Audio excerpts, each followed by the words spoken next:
आपकी लाइफ में कितना भी बुरा टाइम क्यों ना चल रहा हो, पर आप अगर देखने का नजरिया बदलो तो सब कुछ ब्यूटीफुल लग सकता है। इस एक ब्यूटीफुल मैसेज के साथ आज की मूवी आती है ऑल द ब्राइट प्लेसेस। ये हॉलीवुड रोमांटिक मूवी आज मैं आपको एक्सप्लेन करने वाला हूँ। ये मूवी इसी नाम के नॉवेल पर बेस्ड है। इस मूवी को बहुत ही ब्यूटीफुली शॉट किया गया है। इस मूवी की म्यूजिक डायलॉग्स बहुत ही बेस्ट है। तो चलिए इस ब्यूटीफुल मूवी को एक्सप्लेन करना स्टार्ट करते हैं। मूवी स्टार्ट होती है और हमें हमारा मेन कैरेक्टर थियोडोर दिखता है। थियो को जॉगिंग करना अच्छा लगता है, पर आज वो एक अलग ही चीज देखता है। हमारी और एक मेन कैरेक्टर हमें दिखती है जिसका नाम होता है वायलेट। वायलेट ब्रिज पर खड़ी हुई है और अब वो सुसाइड कर सकती है। थियो ये देखता है और वहां से भागते भागते उसके पास आ जाता है। ये उसे दूर से देख नहीं पा रहा था। ये उसके पास आता है और कहता है कि तुम कर क्या रही हो। जब वायलेट मुड़ती है तब थियो उसे पहचानता है। ये दोनों एक ही स्कूल में पढ़ते हैं। वायलेट उसे कहती है कि प्लीज यहाँ से चले जाओ। थियो इसे छोड़कर नहीं जा सकता। कहता है कि ये सही नहीं होगा। अब थियो भी इस ब्रिज पर चढ़ जाता है। वायलेट कहती है कि कर क्या रहे हो, और ये इस ब्रिज पर खेलने लग जाता है। वायलेट को डर लगता है और फिर ये दोनों नीचे आ जाते हैं। नेक्स्ट डे एक दूसरे से फिर से स्कूल में मिलते हैं, पर इन दोनों में ऑकवर्ड साइलेंसेस है। इसके बाद हम देखते हैं कि थियोडोर अपने काउंसिलर के पास आया हुआ है। थियोडोर ने प्रीवियस में किसी से झगड़ा किया था, इसी वजह से उसे काउंसिलर के पास आना पड़ता है। ये काउंसिलर उसके लाइफ के बारे में उससे पूछता है, पर थियोडोर इसे सीरियसली नहीं लेता। उसे नहीं लगता कि ये काउंसिलर उसे किसी भी तरीके से हेल्प कर सकता है। इसके बाद हमें लंच ब्रेक दिखाया जाता है। लंच ब्रेक में वायलेट को उसे मिलने के लिए एक उसका फ्रेंड आता है। ये उसका एक्स बॉयफ्रेंड था। इसके साइंस हमें मूवी में दिखाए गए हैं। वायलेट इसे बात नहीं करना चाहती। थियोडोर भी इसी लंच रूम में होता है। यहाँ पर अपने फ्रेंड से वायलेट के बारे में पूछता है। हमें पता चलता है कि वायलेट की सिस्टर मर गई थी। उसे बहुत ही दुख हो रहा था, इसी वजह से वो ब्रिज पर थी। थियो के फ्रेंड उससे पूछते हैं कि तुम उसमें क्यों इंटरेस्टेड हो। थियो किसी में भी इंटरेस्टेड है, ये बहुत ही अजीब उन्हें लगता है। थियो के दो ही फ्रेंड होते हैं, पर ये उसके बेस्ट फ्रेंड्स होते हैं। थियो भी हंसता है और मानता है कि हाँ ये जरा वियर्ड तो है।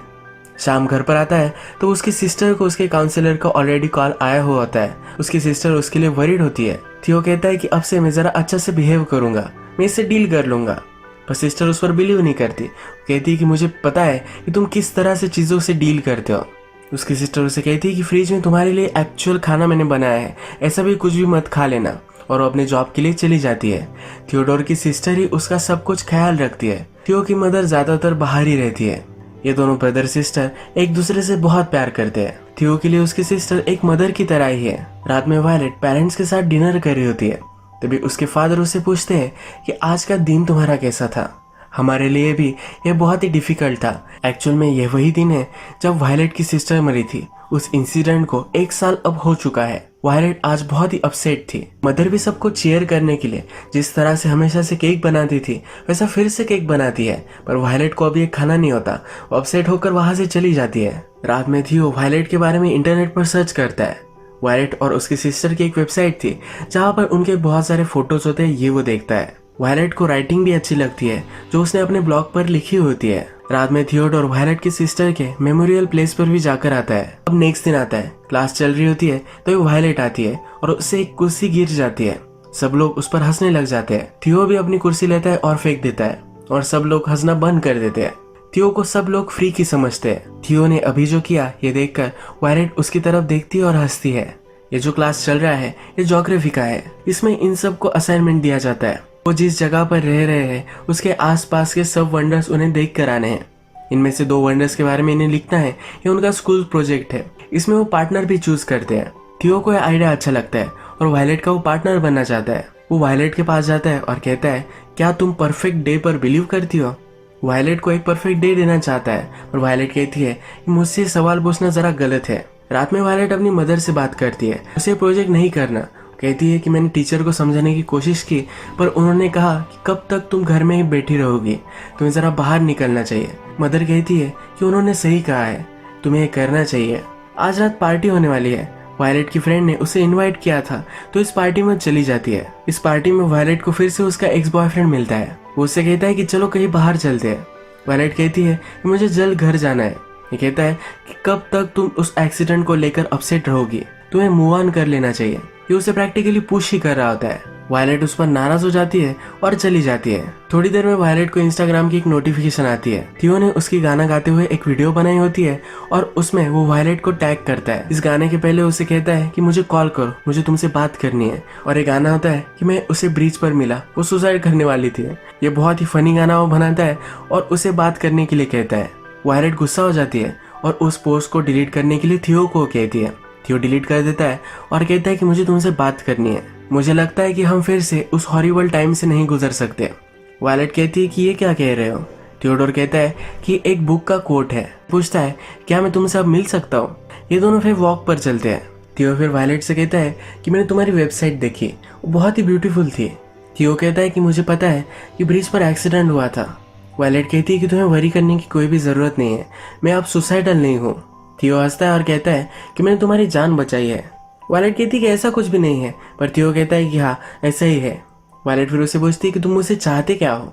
थियो कहता है कि तुम्हारे साथ मैं प्रोजेक्ट करना चाहता हूँ। वायलेट कहती है कि मुझे इसमें इंटरेस्ट नहीं है। थियो कहता है कि बाहर जाना, लोगों से मिलना तुम्हारे लिए अच्छा हो सकता है। वायलेट बोलती है कि मुझे लोगों से मिलना अच्छा नहीं लग रहा, लोग बहुत ही घटिया होते हैं। थियो कहता है कि सच कह रही हो, पर कुछ लोग सचमुच में तुम्हारा अच्छा भी चाह सकते हैं। यानी कि खुद के बारे में वो कहता है। थियो फिर कहता है कि हमें जाना चाहिए, छोटी छोटी चीजें भी बहुत बड़ा कुछ हमें दे जा सकती है, हमारे लिए एक बड़ा सिग्निफिकेंस क्रिएट कर सकती है। शायद तुम्हें वहां जाकर वो पसंद भी आ जाए। वायलेट कहती कि मुझे पता है कि मुझे वो पसंद नहीं आएगा। वायलेट को डिप्रेस देखकर थियो कहता है कि तुम्हारे लिए मेरे पास एक और बुक का कोट है। इस कोट में होता है कि तुम में 1000 कैपेसिटीज है। थियो वायलेट से कहता है कि अगर तुम्हें लगता भी नहीं कि तुम्हें 1000 पॉसिबिलिटीज है, पर ये सच है। तुम्हें नहीं लगता कि तुम कुछ एंजॉय कर पाओगे, पर फिर भी बहुत सारी चीजें हैं कि तुमने एक्सपीरियंस नहीं की है। वायलेट कहती है कि मैं टीचर से बात करने वाली हूँ, मैं प्रोजेक्ट नहीं करने वाली, और वहां से चली जाती है। नेक्स्ट डे हम स्कूल में देखते हैं कि वायलेट टीचर से बात करती है, पर टीचर सब चीज के लिए मना कर देते हैं। स्कूल से वापस आते वक्त थियो से वो फिर से मिलती है। थियो फिर से उसे इंसिस्ट करता है। अब वायलेट मान जाती है, कहती कि ठीक है, पर मैं गाड़ी में नहीं बैठने वाली। उसकी सिस्टर की डेथ कार एक्सीडेंट में हुई थी, इसलिए बहुत ही डरती है। थियो भी इसके लिए मान जाता है। ये दोनों फिर बाइसिकल पर निकल पड़ते हैं। रास्ते में थियो पूछता है कि अगर तुम्हें कहीं भी जाना होगा तो तुम कहाँ जाओगी।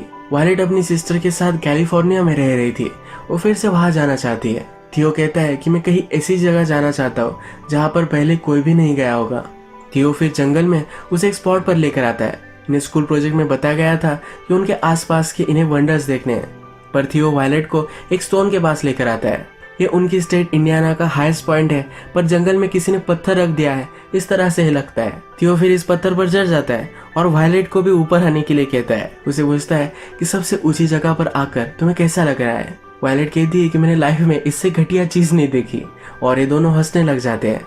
इसके बाद थियो कुछ पेनिस लेता है और वहाँ वो थे इसकी मेमोरीज में इस पेनिस को गाड़ देता है। वायलेट की तरफ वो स्टेयर करने लग जाता है। वायलेट पूछती है ये क्या कर रहे हो। थियो कहता है कि ये एक कॉम्पिटिशन है। ये दोनों एक दूसरे के साथ अब जरा कंफर्टेबल होने लग गए हैं। रात में सिस्टर के साथ जब थियो डिनर कर रहा होता है तो सिस्टर पूछती है कि तुम मुझे जरा अलग लग रहे हो। थियो कहता है कि ऐसा तो कुछ भी नहीं है। वायलेट जब जरा स्टडी कर रही होती है तो थियोडोर के कोट उसे याद आते हैं। ये वो सर्च करती है और उसे मैसेज करती है। ये दोनों अलग अलग कोट एक दूसरे को मैसेज करते हैं। थियो फिर डायरेक्टली वायलेट के घर के बाहर आ जाता है। वो उसे उसके साथ चलने के लिए कहता है। वायलेट मान नहीं रही होती है तो छोटे पत्थर उसके खिड़की पर फेंकने लग जाता है। इसके बाद वो मान जाती है और इसके बाद ये चलते चलते एक सुनसान जगह पर आ जाते हैं। इस जगह पर बहुत सारे वॉल्स है, अलग अलग चीजें इस पर लिखी हुई है। एक वॉल पर लिखा हुआ है कि मैं मरने से पहले, और डॉट्स दिए होते हैं, यानी कि आपको क्या करना है या आगे लिखना होता है। थियो फिर चौक लेता है और लिखता है कि मरने से पहले उसे जागना है, यानी कि वो जिंदा महसूस करना चाहता है। वायलेट लिखती है कि मैं मरने से पहले ब्रेव बनना चाहती हूँ। ये दोनों वहां पर बैठते हैं और वायलेट अपनी सिस्टर के बारे में कहने लग जाती है। वो कहती है कि मेरी सिस्टर भी तुम्हारी तरह बॉसी थी। थियोडोर इस पर हंसता है। ये कहती है कि जब भी मेरा दिन बुरा होता था तो मुझे कहती थी हमारी लाइफ सिर्फ एक मोमेंट है, हम दिन याद नहीं रखते तो ये मोमेंट्स हम याद रखते हैं। इससे हमेशा वायलेट मोटिवेट होती थी और उससे अच्छा लगता था। वायलेट कहती है कि मेरी सिस्टर मेरी एक बेस्ट फ्रेंड थी। उसकी सिस्टर को डिफाइन करता है कि एक बेस्ट फ्रेंड। थियो वायलेट से पूछता है कि तुम्हारे ग्रेवस्टोन पर तुम क्या लिखोगी। वायलेट कहती है कि मैं यहाँ पर थी, यानी कि इस दुनिया में वो थी, ऐसा वो अपने ग्रेवस्टोन पर लिख कर जाना चाहती है। थियो को ये बहुत ही पसंद आता है। थियो उस पर हंसता है और कहता है कि अब मैं तुमसे वो चुरा लूंगा, मैं भी अपने ग्रेवस्टोन पर वही लिखूंगा। इसके बाद हम देखते हैं कि नेक्स्ट दिन वायलेट का मूड जरा अच्छा होता है। वो अपने फादर को भी पैनकेक्स बनाने में हेल्प करती है। नेक्स्ट डे वायलेट जब अपने स्कूल में आती है तो अपने फ्रेंड से कहती है कि वो थियो के साथ प्रोजेक्ट कर रही है। सब लोगों को स्कूल में लगता है कि थियो अजीब है, इसी वजह से उसकी फ्रेंड भी उसे कहती है कि तुम उसके साथ क्यों कर रही हो, वो बहुत ही वायलेंट है। वायलेट कहती है कि ऐसा कुछ भी नहीं है। वायलेट जब अपनी लॉकर चेक कर रही होती है तो उसके लॉकर में एक स्टोन होता है, उसमें लिखा होता है कि अब तुम्हारा टर्न है। थियो उसके पास आता है तो वायलेट पूछती है कि ये क्या है। थियो कहता है कि मैंने तुम्हें कुछ जगहें दिखाई है, तुम भी मेरे साथ और जगह पर आ सकती हो। वायलेट कहती है कि मैंने तुम्हें कहा था कि हम सिर्फ 2 ही जगह देखेंगे। वायलेट यहाँ पर रिजर्व बातें कर रही है तो थियोडोर कहता है कि तुम ऐसा क्यों कर रही हो, तुम जैसा हमेशा मुझसे बात करती हो वैसा क्यों नहीं कर रही। यहाँ पर वायलेट का एक्स बॉयफ्रेंड आ जाता है और कहता है कि इसके साथ तुम क्यों हो। थियो भी यही है तो इन दोनों में झगड़ा होने वाला था, पर थियो अपने आप को रोक लेता है। इसके बाद थियो काउंसिलर के पास हमें दिखाया गया है। काउंसिलर से फिर से पूछता है कि तुम्हारी लाइफ कैसी चल रही है। थियो अपने काउंसिलर से अभी भी बात नहीं कर रहा।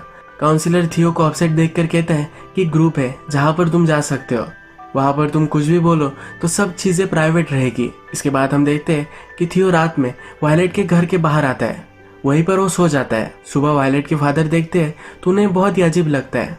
वायलेट बाहर निकलती है और थियो से पूछती है कि तुम ये कर क्या रहे हो। थियो कहता है कि मैंने एक अमेजिंग जगह ढूंढी है जहाँ पर हम जा सकते हैं, वो बहुत ही दूर है तो वायलेट को कार में आना पड़ेगा। वायलेट इसके लिए स्ट्रिक्टली मना कर देती है। थियो कहते हैं कि मैं बहुत ही स्लो गाड़ी चलाऊंगा, मैं अच्छा ड्राइवर भी हूँ, तुम्हें कभी भी प्रॉब्लम नहीं होगा। पर अभी भी वायलेट उससे मान नहीं रही। उसे कहता है कि कभी ना कभी तुम्हारे फियर को तुम्हें कॉन्कर करना ही पड़ेगा। वो अपनी गाड़ी की चाबी फेंक देता है और कहता है कि सिर्फ तुम गाड़ी में आकर बैठ जाओ, मैं तुम्हें फोर्स नहीं करने वाला। वायलेट के मदर फादर बाहर आते हैं और पूछते हैं कि क्या हो रहा है। थियो उनके पास जाता है, अपने आप को इंट्रोड्यूस करवाता है। थियो उनसे कहता है कि हम स्कूल प्रोजेक्ट कर रहे हैं, हमें जरा बाहर जाना पड़ेगा। उन्हें सब कुछ समझाता है तो वायलेट के पेरेंट्स भी इसके लिए मान जाते हैं। वायलेट घर में चली जाती है पर थोड़ी देर में बाहर आकर उसके साथ जाने के लिए रेडी हो जाती है। यहाँ हमें दिखता है कि थियो अब अपनी कीज ढूंढ रहा है। फ्लो में उसने फेंक तो दी थी पर उसे मिल नहीं रही। थोड़ी देर में इसे मिल जाती है और अब अपनी जर्नी पर ये निकल पड़ते हैं। गाड़ी में बैठकर वायलेट बहुत ही डर रही होती है पर वो गाना लगाती है। थियो की गाने की चॉइस बहुत ही अजीबोगरीब है, इस पर वो हंसने लग जाती है। जरा आप कंफर्टेबल महसूस करती है। आगे गाड़ी में चलते हैं तो वायलेट को फिर से उसकी सिस्टर की याद आती है। वो कहती है कि जो भी हुआ था ये बहुत ही सडन हुआ था, मुझे डायरेक्टली हॉस्पिटल में ही पता चला कि मेरी सिस्टर गुजर चुकी है। थियो भी वायलेट को सहारा देता है। थियो फिर उसे उस जगह पर लेकर आता है। ये एक छोटा सा रोलर कोस्टर होता है। ये देखकर वायलेट उस पर बहुत ही हंसती है। इसके बाद ये दोनों इस रोलर कोस्टर पर बैठते हैं और बहुत मजे करते हैं। वहां से वापस आते वक्त रेडियो पर गाने चलाते हैं और उसके बोल गाते हैं। थियो वायलेट को एक नोटबुक देता है। वो कहता है कि जहाँ पर भी हम गए थे उसके बारे में अब तुम्हें लिखना है। वायलेट को लिखना अच्छा लगता था पर उसकी सिस्टर के जाने के बाद वो कुछ भी लिख नहीं रही थी, तो अब उसे वो कह रहा है कि तुम्हें कुछ लिखना है क्योंकि तुम राइटर हो। वायलेट हंसते हुए कहती है कि तुम बहुत ही पुशी हो। थियो अपनी तारीफ में कहता है कि मैं बोल्ड हूँ, एक्साइटिंग हूँ, सेक्सी हूँ। इस पर ये दोनों बहुत हंसते हैं। इसके बाद थियो कहता है तुम्हें पता है कि मैं तुम्हें क्यों इतना लाइक करता हूँ, तुम में सब कलर्स मुझे दिखते हैं और वो भी फुल ब्राइटनेस में। यहाँ पर शाम हो चुकी है। जिस रास्ते से जा रहे हैं उसके आसपास बहुत ही ब्यूटीफुल खेत होते हैं। थियो गाड़ी रोक लेता है, वायलेट के पास आता है और ये दोनों एक दूसरे को किस करते हैं। इसके बाद ये दोनों कपल बन जाते हैं, अलग अलग जगह पर जाते हैं, बहुत एंजॉय करते हैं। इनका रूटीन सही से चल रहा होता है। एक दिन हम देखते हैं कि थियो और वायलेट अपने फ्रेंड्स के साथ है। थियो अचानक से किसी ख्याल में डूब जाता है। इसके बाद वो 1-2 दिनों के लिए गायब हो जाता है। थियो के फ्रेंड से वायलेट पूछती है कि इसने ऐसा क्यों किया है, वो मेरे टेक्स्ट मैसेजेस वगैरह भी रिप्लाई नहीं कर रहा। के फ्रेंड कहते हैं कि कभी कभी थियो ऐसा करता है, उसे कुछ स्पेस चाहिए होता है, इसीलिए 1-2 दिनों के लिए वो गायब हो जाता है, पर हमेशा वो वापस आता है। तुम्हें वरी करने की कोई भी जरूरत नहीं है। 2 दिनों बाद अचानक से वायलेट के घर पर थियो उसके पेरेंट्स से बात करने लग जाता है। वायलेट उस पर बहुत ही नाराज है पर थियो उसे डायरेक्टली बाहर लेकर आता है। उसे कहता है कि मुझे तुम्हें कुछ दिखाना है। वायलेट को मनाने के लिए उसने बहुत सारे फ्लावर्स लाए हुए होते हैं। वायलेट भी देखती है, स्माइल करती है और वो अब थियो के साथ जाने के लिए मान जाती है। थियो उसे एक ब्यूटीफुल लेक के पास लेकर आता है। थियो वायलेट से कहता है कि लोग समझते हैं कि अगर इस लेक में कोई नीचे तक गया तो अलग वर्ल्ड में पहुंच सकता है। थियो अपने कपड़े निकालता है और स्विमिंग करने के लिए जाना चाहता है। वायलेट को कहता है कि तुम्हें भी आना चाहिए। थियो कहता है कि तुम डर क्यों रही हो। वायलेट कहती है कि मरने से मैं डर रही हूँ। थियो कहता है कि मुझे पता है कि ये सच नहीं है। वायलेट से पूछता है कि लाइफ में सबसे ज्यादा किस चीज से तुम डरती हो। वायलेट कहती है कि मैं डरती हूँ कि मैं सही से जी नहीं पाऊंगी। थियो कहता है कि यही तुम्हारा चांस है। इसके बाद ये दोनों एक दूसरे को किस करते हैं और इस लेक में कूद जाते हैं। ये पानी बहुत ही ठंडा होता है तो थोड़ा सा रिग्रेट भी करते हैं। बाहर निकलने के बाद वायलेट पूछती है कि तुम किस चीज से सबसे डरते हो। थियो कहता है कि मेरी सिस्टर को लूज करने से मैं बहुत डरता हूँ। क्योंकि उसकी लाइफ में उसकी सिस्टर बहुत ही इंपॉर्टेंट है। थियो फिर से लेक के बॉटल में देखना चाहता है तो कूद जाता है। थोड़ी देर तक वो बाहर नहीं निकलता तो वायलेट बहुत ही डर जाती है, वो भी कूद जाती है। उसे ढूंढने की बहुत कोशिश करती है पर ढूंढ नहीं पाती। वो ऊपर आती है तो थोड़ी देर में अचानक से थियो भी बाहर आ जाता है। तो उस पर बहुत ही अपसेट हो जाती है, उसे मारने लग जाती है। वो कहती है कभी भी ऐसा मत करना, क्यों तुम इस तरह से गायब होते रहते हो। वो बहुत ही गुस्से में है। वो कहती है कि तुम्हारे बारे में मुझे कुछ ना कुछ तो रियल चीज बताओ, वरना हमारा जो है ये सब कुछ खत्म हो जाएगा। थियो के बॉडी पर एक बड़ा सा स्कार है। इस बारे में वो कहता है कि मेरे फादर बहुत ही वायलेंट थे और मैं बहुत ही छोटा था। एक दिन उसके फादर वायलेंट हो चुके थे और थियो उनके सामने आ गया था, इसी वजह से उसे इंजरी हुई थी। थियो फिर कहता है कि कभी कभी मुझे कुछ स्पेस चाहिए होता है, मैं मेरे थॉट्स को सही से कर नहीं पाता। वो 1-2 दिनों के लिए अकेले सोचने के लिए चला जाता है। वायलेट भी उसे समझ लेती है। रात में वो पुराने रेलवे स्टेशन पर आते हैं। थियो ने वायलेट के लिए पहली बार जो सॉन्ग लिखा था ब्रिज का, तो फिर से वो गाने लग जाते हैं। ये दोनों एक दूसरे के पास आ जाते हैं और इंटीमेट हो जाते हैं। इन्हें घर वापस जाना था पर रात भर यही सो गए होते हैं। सुबह होने पर जल्दी से घर पहुंचते हैं। वायलेट की मदर एंड फादर बहुत ही अपसेट है। वायलेट अंदर जाती है और थियो ने समझाता है कि ये सब मेरी गलती थी, ये मेरी वजह से हुआ था, वायलेट को प्लीज कुछ भी मत बोलना। थियो घर पर आता है और वायलेट के पेरेंट्स उस पर अपसेट होंगे, इसी वजह से वो बहुत ही अपसेट हो जाता है। सब चीजें वो फेंकने लगता है। नेक्स्ट डे स्कूल में हम देखते हैं कि वायलेट का एक्स बॉयफ्रेंड फिर से उसे बात कर रहा होता है। यहाँ पर थियो आता है तो एक्स बॉयफ्रेंड कहता है इस फ्रीक के साथ तुम क्यों रहना चाहती हो। थियो पहले ही अपसेट था, उसे उसने फ्रीक बुलाया है। इस पर इन दोनों का झगड़ा हो जाता है। थियो अपना गुस्सा कंट्रोल नहीं कर पाता। वायलेट बहुत ही चिल्लाती है, तब उसे वो जाने देता है। थियो डायरेक्टली स्कूल छोड़कर घर आ जाता है। नेक्स्ट सीन में हम देखते हैं कि थियो का फ्रेंड और वायलेट एक दूसरे से बात कर रहे हैं। थियो का फ्रेंड थियो को रोकने की कोशिश कर रहा था तो इसे भी थोड़ा सा लग गया था। थियो का फ्रेंड वायलेट से कहता है कि अगर तुम थियो के साथ रहना चाहती हो तो ये सब चीजें तुम्हें इग्नोर करनी पड़ेगी। वो दिल का बहुत ही अच्छा लड़का है, उसके साथ रहना बहुत ही डिफिकल्ट है। वायलेट पूछती है कि फिर तुम क्यों उसके फ्रेंड हो। थियो का फ्रेंड कहता है कि बचपन से हम एक दूसरे के बेस्ट फ्रेंड्स हैं और मैं उसे एज अ फ्रेंड बहुत प्यार करता हूँ। थियो अपने कॉल नहीं उठा रहा, टेक्स्ट मैसेज की भी रिप्लाई नहीं कर रहा। वायलेट डिस्टर्ब होती है और उसके घर पर आ जाती है। थियो की सिस्टर से वो बात करती है, जो भी हुआ था ये सिस्टर को बताती है। सिस्टर भी वरी करने लग जाती है। इसके बाद हम देखते हैं कि थियो सपोर्ट ग्रुप में आया है। उसके काउंसिलर ने उसे कहा था कि वही सपोर्ट ग्रुप है। थोड़ी देर में इसी सपोर्ट ग्रुप में वायलेट की फ्रेंड भी उसे दिखती है। वायलेट की फ्रेंड को भी सुसाइडल थॉट्स आते थे, इसी वजह से इस ग्रुप को उसने ज्वाइन किया है। वो अपनी स्टोरी सबको सुनाती है। थियो को भी कहा जाता है। थियो अपनी प्रॉब्लम में कहता है कि वो कभी कभी बहुत ही गुस्से में आ जाता है। वो फिर क्या करता है उसे समझ में नहीं आता। इसके बाद थियो उसकी सिस्टर जहाँ काम करती है वहाँ उससे मिलने के लिए आता है। थियो उसकी सिस्टर से पूछता है कि हमारे फादर क्या कभी ठीक थे, वो बहुत ही वायलेंट थे, इन्हें बहुत मारते थे, यही उनकी मेमोरी इनके माइंड में है। सिस्टर बड़ी है तो थियो पूछ रहा होता है कि क्या कभी उनकी हैप्पी मेमोरीज हमारे पास है। सिस्टर कहती है कि हमारे फादर बहुत ही घटिया आदमी थे, उन्होंने अगर कुछ अच्छी चीज की भी हुई होगी पर फिर भी वो हमें बहुत मारते थे, इसी वजह से हम उसे याद नहीं कर पाएंगे। थियो पूछता है कि क्या ऐसी कुछ चीज थी जिससे हमारे फादर बदल सकते थे, वो फिर से सही से लाइफ जी सकते थे। थियो को लगता है उसकी और उसके फादर में बहुत ही सिमिलरिटीज है, वो अपने फादर में अपने आप को ही देखता है। सिस्टर कहती है कि मुझे नहीं लगता कि वो बदल सकते थे, वो एक घटिया आदमी थे। थियोडोर बिलीव करने लग जाता है कि वो भी कभी बदल नहीं पाएगा। वो घर पर आता है और वह वायलेट है। थियो अपसेट था, इसी वजह से उसने अपनी रूम सब तबाह कर दी थी। इसके बारे में वायलेट उससे पूछती है। थियो कहता है कभी कभी मुझे बहुत ही ख्याल आते रहते हैं, इन्हें मैं कंट्रोल करने की कोशिश करता हूँ पर ये कंट्रोल नहीं हो रहे। थियो को अब लगता है कि वायलेट का उसके साथ रहना सही नहीं है, उस पर चिल्लाता है और निकल जाने के लिए कहता है। 1-2 दिन गुजर जाते हैं और थियो फिर से गायब हो चुका है। वायलेट थियो को वॉइस मैसेज छोड़ती है और कहती है कि मैं बहुत ही सॉरी हूँ, मुझे ऐसा रिएक्ट नहीं करना चाहिए था। शाम में वायलेट अपने फादर के पास है। वो अपने फादर को बताती है कि किस तरह से वो और थियो पहली बार मिले थे। उसके फादर उसके लिए वरी करते हैं। वायलेट कहती है कि तब मुझे जैसा लग रहा था अब वैसा मुझे नहीं लगता। वो थियो को लेकर बहुत ही परेशान है। फादर उससे कहते हैं कि तुम दोनों तो अलग अलग जगह पर गए थे, थियो वही किसी जगह पर होगा। वायलेट भी अब कार निकालती है। वो सिर्फ कार में बैठने से भी डरती थी पर अब खुद ड्राइव करती है और अलग अलग जगह पर जाकर देखती है। जब वो लेक के पास आती है तो थियो की गाड़ी वहां होती है। आगे चलकर थियो के कपड़े वगैरह उसे मिलते हैं। थियो ने यहाँ से कूदकर सुसाइड कर ली है। वायलेट बहुत रोती है। जिस जगह पर भी ये जाते थे सब जगह हमें सुनसान दिखाई जाती है। थियो का मेमोरियल भी होता है। वायलेट अपनी मदर से कहती है कि मैं थियो को बहुत ही मिस करती हूँ। उसके मदर फादर उसे सहारा देते हैं। वायलेट से मिलने के लिए उसकी फ्रेंड भी आती है। उसकी फ्रेंड सुसाइडल थी। जिस चीजों से वो गुजर रही थी, इन सब चीजों के बारे में वायलेट को कहती है। वायलेट कहती है कि मुझे पता ही नहीं था कि तुम इस सब से गुजर रही हो। फ्रेंड कहती है कि मैं हमेशा मेरी फीलिंग्स छुपा कर रखती थी।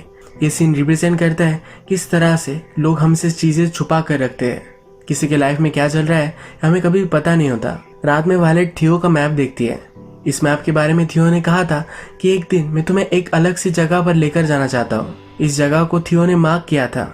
वायलेट डिसाइड करती है और निकल पड़ती है। ये जगह एक बड़े से मेमोरियल के लिए बनवाई हुई होती है। यहाँ पर वायलेट पढ़ती है कि ये जगह उन लोगों के लिए डेडिकेटेड है जो कार एक्सीडेंट में मर गए थे। यहाँ पर एक बुक होती है जिसमें वो एंट्रीज पढ़ती है। इस एंट्रीज में थियो ने लिखा होता है कि मैं यहाँ था, यानी कि इस वर्ल्ड में वो था।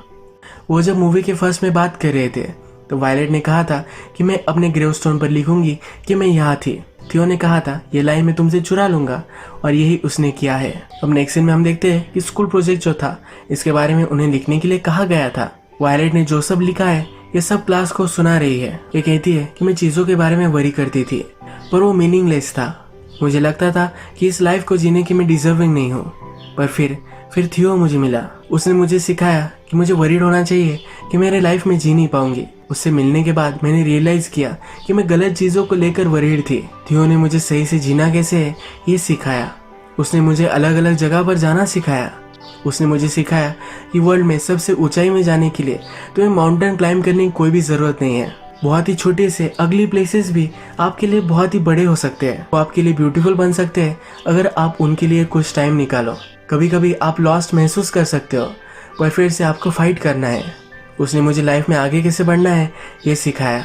उसने मुझे सिखाया है कि जिंदगी में कितनी भी डार्क टाइम क्यों ना हो, पर फिर भी एक ब्राइट जगह होती है जहाँ पर इन्फिनिट पॉसिबिलिटीज है। इसके पैरेलल सीन्स में हमें वायलेट खुश दिखाई देती है। थियो जिस तरह से चाहता था कि वायलेट अपनी लाइफ जिए, उस तरह से वो जी रही है। मूवी के सब मैसेजेस इसी वायलेट्स के डायलॉग में हमें पता चल जाते हैं। यही मूवी एंड हो जाती है। इस मूवी में हमने देखा कि छोटी छोटी चीजें भी बहुत ही ब्यूटीफुल हो सकती है। जब मैं रिकॉर्ड कर रहा हूँ तभी पंछियों की आवाजें आ रही है। सन आने वाला है और स्काई बहुत ही ब्लू है। ये आज के दिन का सबसे ब्यूटीफुल मोमेंट है। आज की वीडियो हम यही खत्म करते हैं। अगर आपको ये वीडियो अच्छा लगा तो प्लीज़ इस वीडियो को लाइक कर दीजिएगा। मैं बहुत सारी इस तरह की मूवीज़ लेकर आता रहता हूँ, तो प्लीज़ इस चैनल को सब्सक्राइब कर दीजिए और बेल नोटिफिकेशन आइकन दबाने में मत भूलिए। हम फिर से मिलेंगे और एक नई मूवी के साथ। तब तक के लिए थैंक यू, और आप अपने आप का ख्याल रखिए। शायद आप इस बर्ड को सुन सकते हो।